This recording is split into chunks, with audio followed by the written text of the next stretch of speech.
21শে June আন্তর্জাতিক যোগ দিবস পালিত হয়।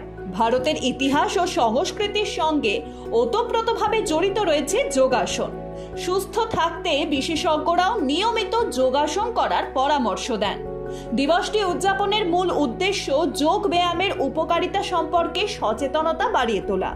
এবার আন্তর্জাতিক যোগ দিবসের থিম নিজের ও সমাজের জন্য যোগ।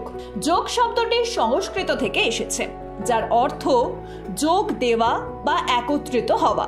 যোগ ব্যায়াম হলো দেহ এবং সচেতনতার মিলন। মন ও শরীরের যৌথ উন্নতির জন্যই যোগ ব্যায়াম। এটি শরীরের পাশাপাশি মনের নানা সমস্যারও সমাধান করে। মনকে কঠিন, সহনশীল ও শান্ত করতে যোগ ব্যায়ামের গুরুত্ব অপরিসীম। প্রাচীন কাল থেকে ভারতে যোগ চর্চার অভ্যাস রয়েছে।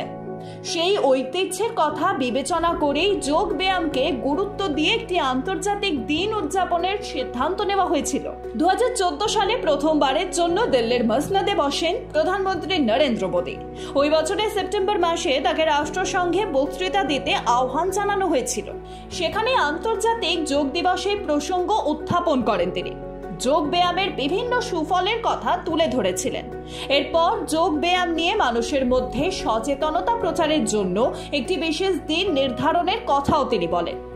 11ই ডিসেম্বর রাষ্ট্রসংঘের সাধারণ সমাবেশে একটি শপথ নেওয়া হয়, যার ভিত্তিতেই পরের বছর অর্থাৎ 2015 সালের 21শে জুন বিশ্বের 177টি দেশ আন্তর্জাতিক যোগ দিবসের পালনের অংশ নেন।